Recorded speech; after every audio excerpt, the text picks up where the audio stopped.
I just woke up and I had a conversation with myself in my sleep.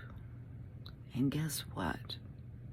I came from a single parent family that was abusive.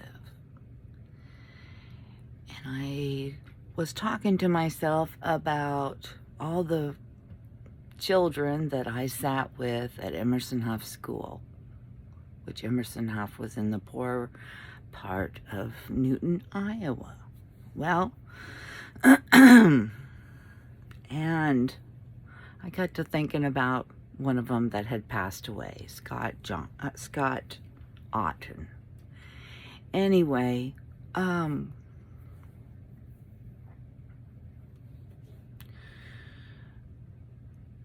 they were from full families. All of them had parents. Scott Johnson had a mom and a dad. Scott Otten had a mom and a dad. John Halferty had a mom and a dad. Jody Kahn had a mom and a dad. Jody Derringer had a mom and a dad. They all had moms and dads. And guess what? They turned out to be the sheriff of Jasper County, John Halferty. And they turned out to be doctors and things like that. And I was smarter than them. Yep, I was smarter than them. On tests, in school,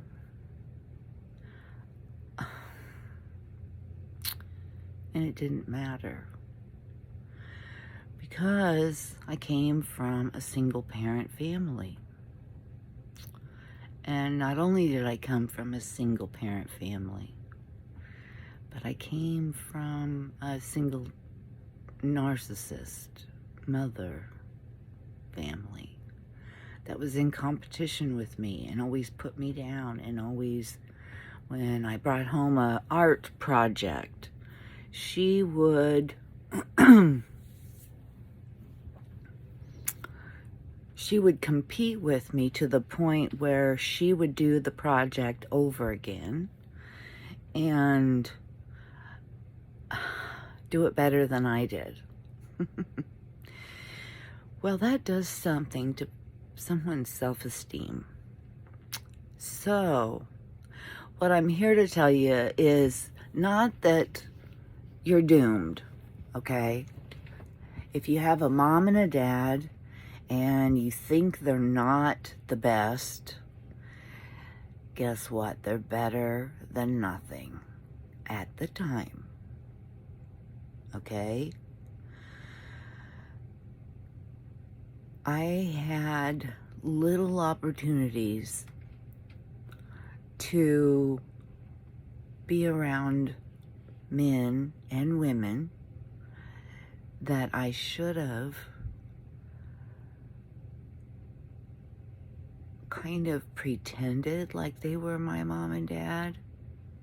Because in my home life, I was really, for lack of a better word, I was the mom. I was the one who got up and took care of my siblings. Mother was more like a dad because she was the disciplinarian. She disciplined us very, very harshly. But that's not the story for today. The story of the day is I could have said, what would Mr. Miller want me to do when I was a teenager, when I was thinking about my job, career?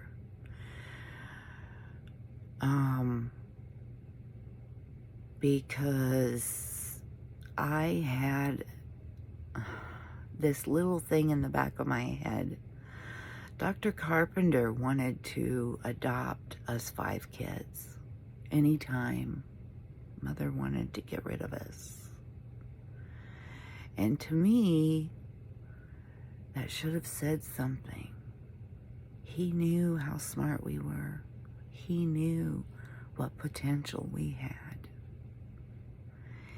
And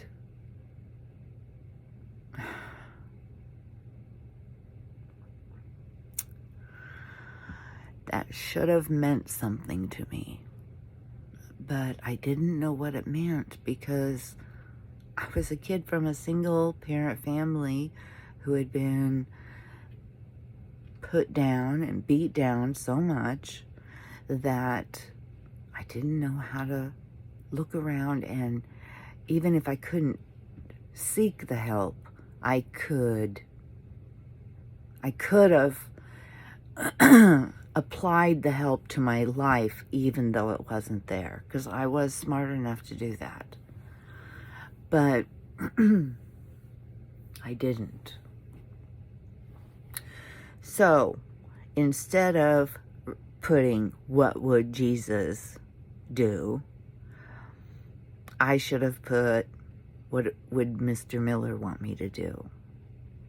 What would Dr. Carpenter want me to do?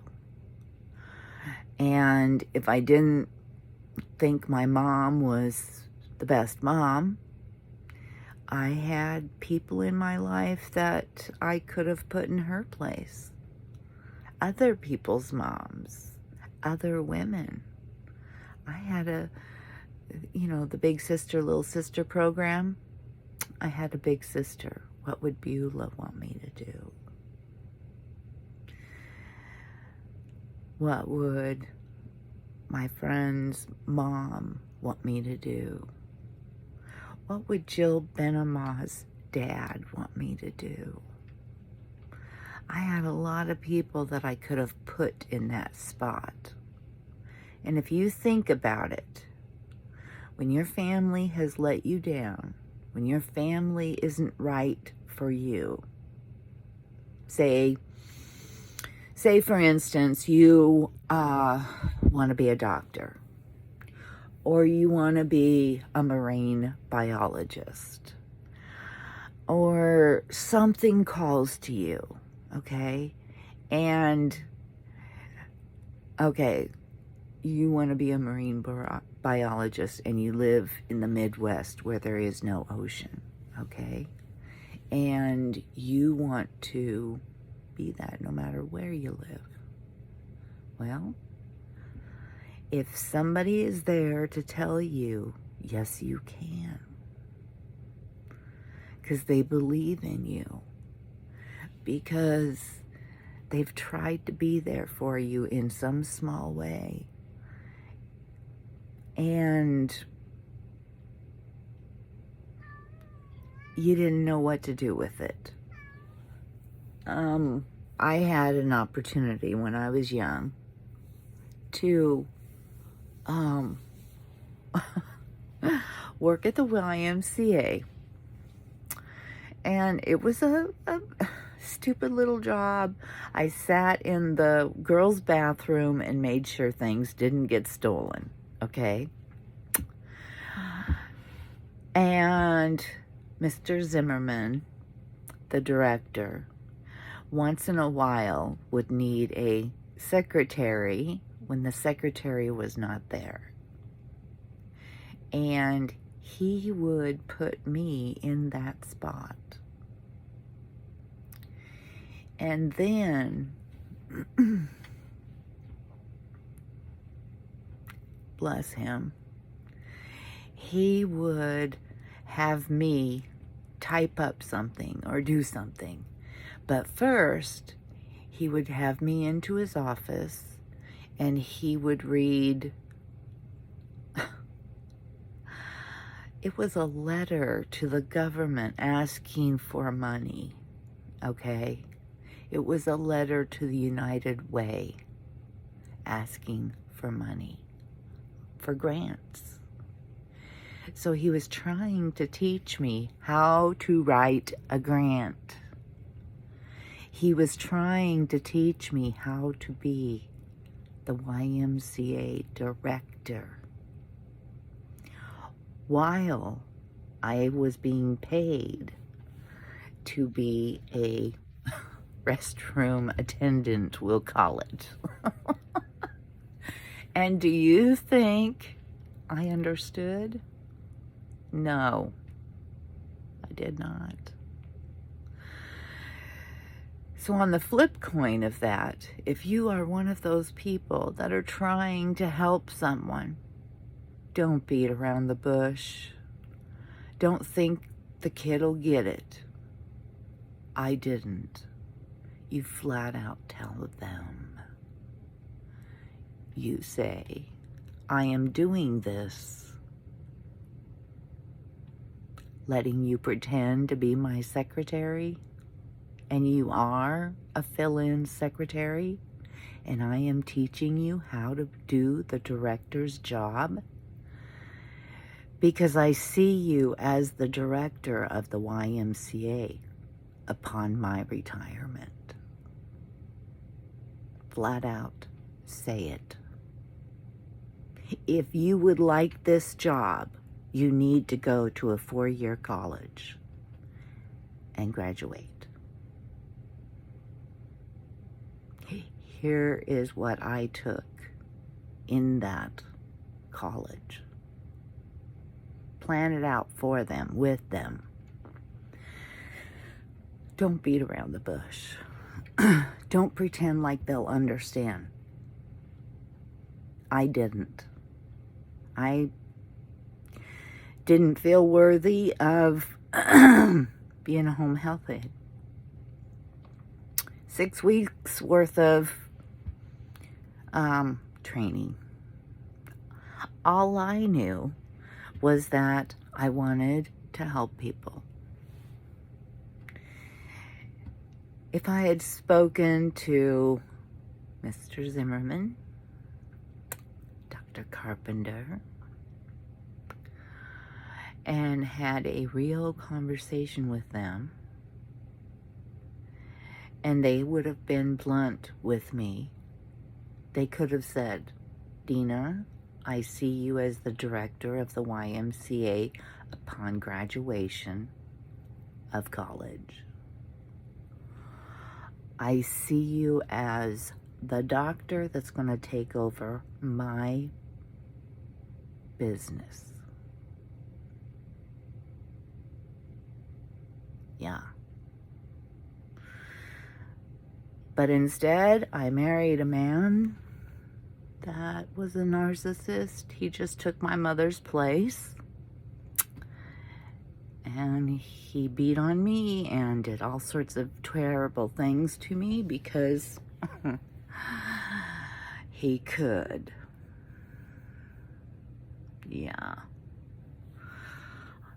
I did finally get away from that, and I did finally marry a very nice man.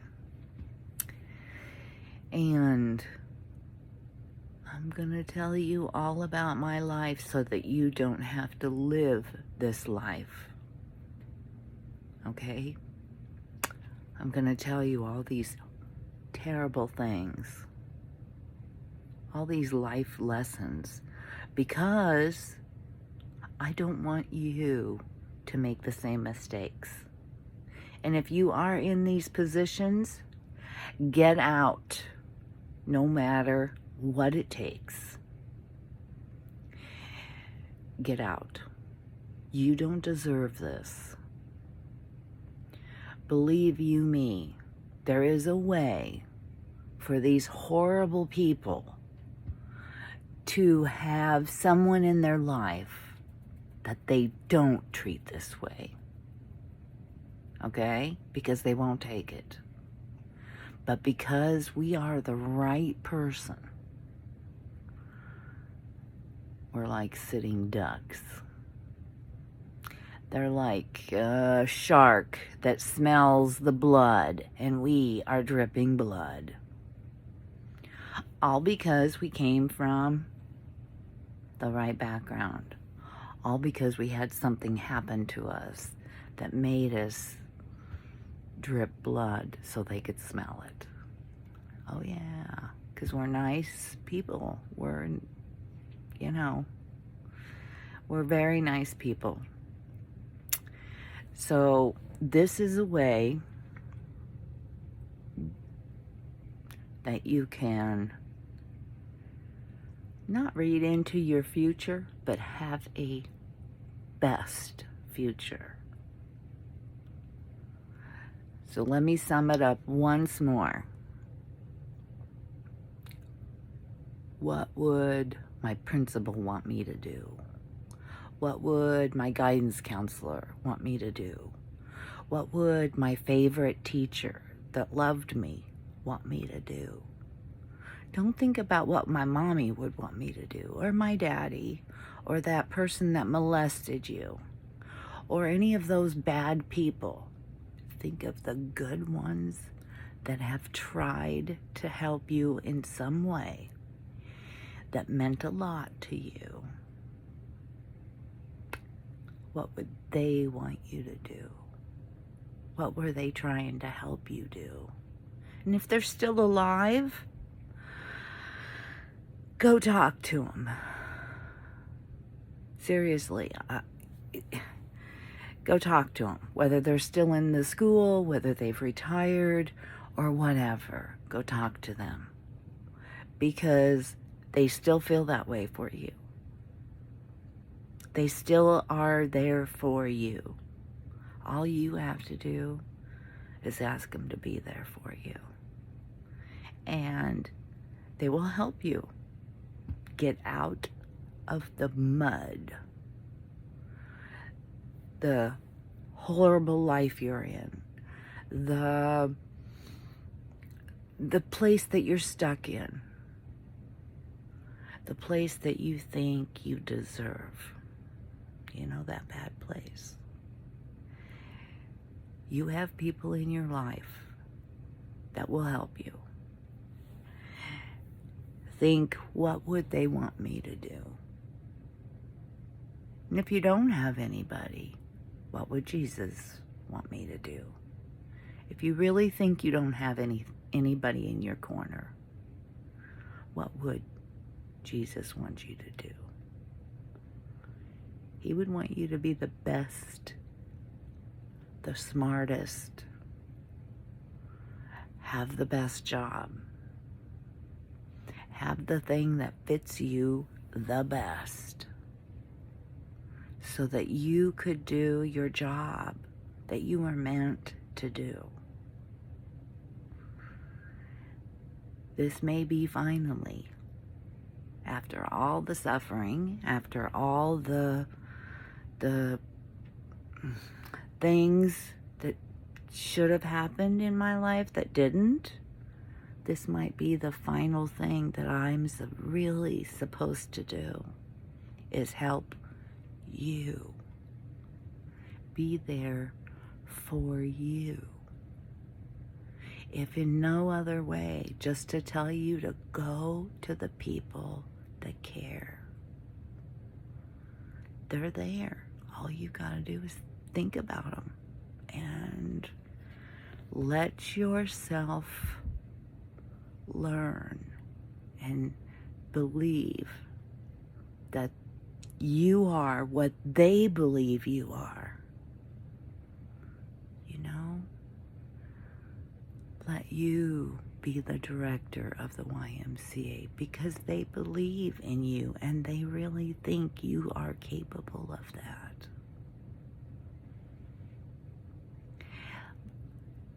Let you look around the doctor's office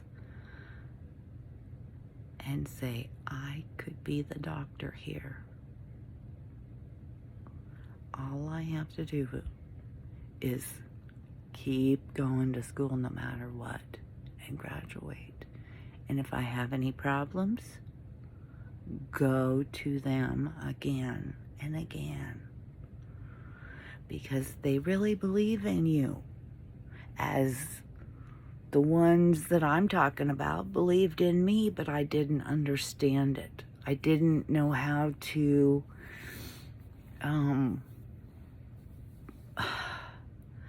take them up on their unsaid offer. Let's put it that way. Yeah, I didn't know how to accept that kind of help. And I want you to accept that kind of help, no matter where you're at, no matter what age you are, no matter, I don't care the circumstances. I don't care any of that. You can do it. You were meant to do it. In some way, you were meant to do it.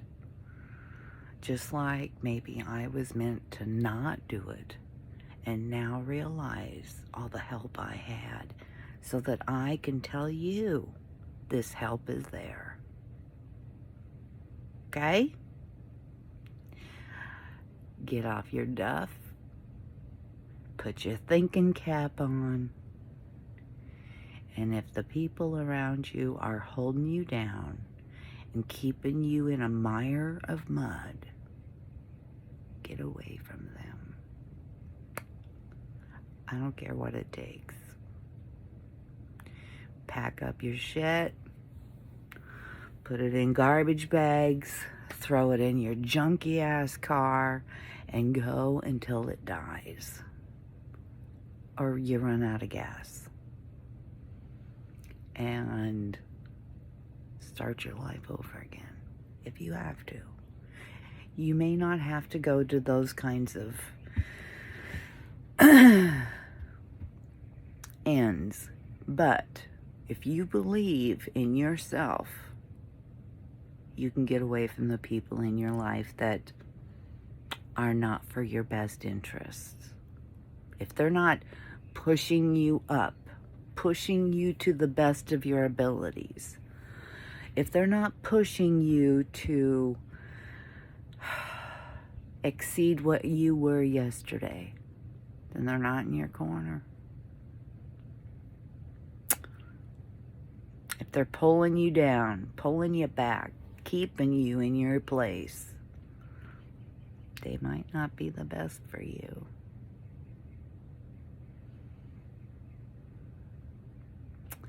There was a lot of that in my life. And there was a lot of loved ones that needed me. And I was there for them. I pushed them. I helped them. But now I want to help you.